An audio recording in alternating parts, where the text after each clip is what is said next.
guys! Welcome back to my channel. Tayo ay gagawa ng kimchi paste. So naglagay ako ng 2 cups of water.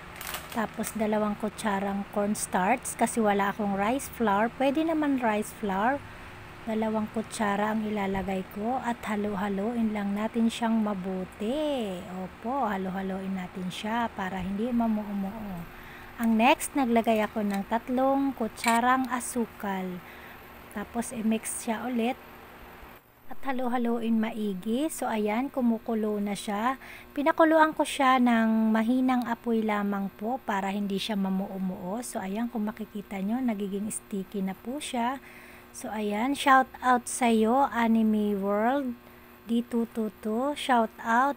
Maraming salamat sa panonood sa aking vlogs. At ang susunod na ating ilalagay, i-blend natin yung bawang at saka sibuyas at saka konting luya. So ayan guys, i-blend na siya. So itatabi muna natin ito siya guys, at ang susunod natin ay mag-i-slice tayo ng spring onion. Ganyan lang po siya kadami. Mas masarap guys kasi mas mabango kapag may spring onion. So ayan, slice lang po natin siya. Share ko lang guys, no, dati hindi ko favorite to. Ngayon nabili ako dito sa aming market at saka gumawa na lang ako guys kasi masarap talaga siya. So ayan, next natin gagawin pichay bagyo. Ating slice siya. Pwede naman po siyang buo pero mas gusto ko yung slice muna para hindi siya mahirap pag halo-halo. At diretso na siya guys, kakainin mo kapag natapos na siyang gawing kimchi. So ayan, paghihiwa-hiwalayin ko lang siya guys at ilalagay ko ito sa lagayan. So ayan, 2 pirasong cabbage po yung aking binili. So medyo maharlika lang po ang presyo ngayon. So ayan, slice ko lang ulit siya guys. At paghihiwalay-hiwalayin ko din siya guys. So ayan, wag tayong magsayang. Kaya ayan, sinama ko na yung dulo. Pero pwede pa naman siya guys. So ayan, ilalagay ko na siya sa lagayan. At i-slice ko pa siya ulit guys kasi medyo mahaba-haba pa. So ayan. Ang next po ay radish. Isang maliit lang po ang binili ko para medyo hindi naman masyadong madami. Kasi konti lang po ang aking binili. So ayan, pahaba po ang aking slice. At saka ayan, i-slice po natin siya, para mas paro-parehas ang kanyang laki. So ang next natin ang gagawin guys ay carrots. So maliliit lang guys ang nilagay ko ring carrots para medyo hindi naman siya madami kasi pangit pag maraming carrots. So ayan, pang dekorasyon lang guys, no. So ayan, ibababad ko na siya sa asin guys para mas maging malambot siya. So 2 hours ko siya guys ibababad. Every 30 minutes pwede mo siyang baliktarin. So ayan, naglalagay muna ako ng asin dyan. So kailangan malagyan siya lahat. So ayan, inaayos ko talaga maglagay hanggang ilalim para mamaya guys babaliktarin ko na lang siya every 30 minutes. So 4 na beses po siya, naging 2 hours po siya lahat bago ko siyang pagsama-samahin at halo-haluin. So ayan guys, ang aking kimchi, nilalagyan ko na siya ng asin.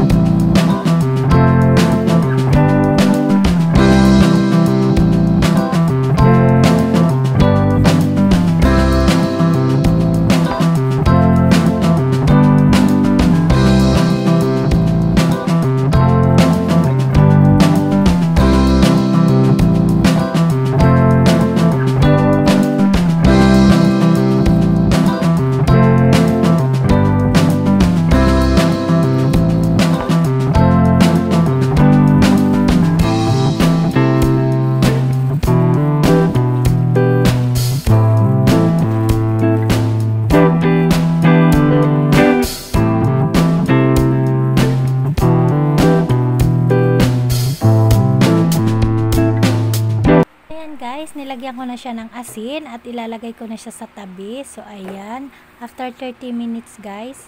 So ayan, maggawa na tayo ng Korean chili paste. So ayan, nilagay ko muna 1 cup ng chili powder. At saka naglagay din ako guys ng kalahating patis, Korean patis po yan. So ayan, yung mga giniling ko kanina na sibuyas, bawang at saka yung luya, nandyan na po siya lahat, yung blender ko. So pagsamasamahin ko na siya, halo-halohin ko na siya guys.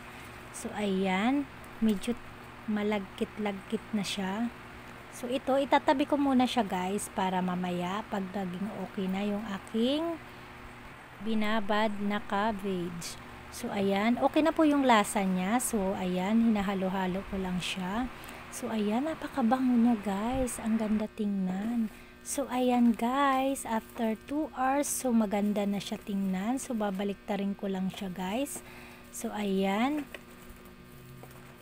So after po niyan guys, aking yan huhugasan ng mabuti. So ayan, babalik ta rin ko ulit siya. Another 30 minutes. So ayan, after 30 minutes yan guys, pwede ko na siyang hugasan. So ayan, music muna tayo guys. Ayan.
Yan, nilagyan ko na yung mga sangkap ko guys. Pagsasama-samahin ko na yung carrots at saka spring onion at saka labanos guys. So ayan, imimix ko lang silang lahat at saka nandiyan rin yung paste ko kanina na may chili powder. So ayan na yan guys. Pagsama-samahin mo lang siya lahat guys. Ayan. At ready na po yan. Ilalagay ko yan mamaya. So ayan. Next po ay kailangan po napatuyo nyo muna siya guys bago siya lagyan ng ating paste. So ayan, ilalagay ko isa-isa yan guys ha, para paro-parehas naman ang kanyang lasa at ang kanyang lagay.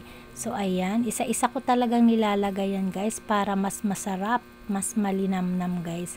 So ito, 1 cup chili powder lang to guys. So depende kasi yan kung maanghang sa inyo. Ang akin guys ay hindi ko siya masyadong inanghangan.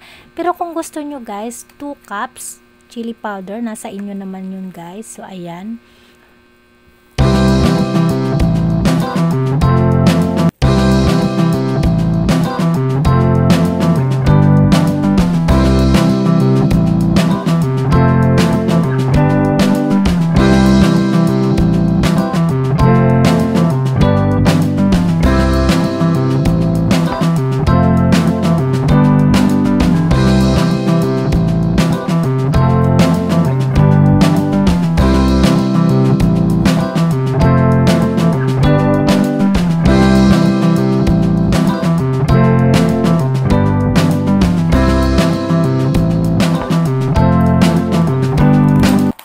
Ayan, tapos ko na siya guys. Akin na siyang itatakpan at ilalagay ko na siya sa ref. So ayan, excited na ako. So ito yung last ko, nilagay ko siya sa plato. Naglagay rin ako ng sesame seed para mas masarap, mas presentable din siyang tingnan. Thank you for watching.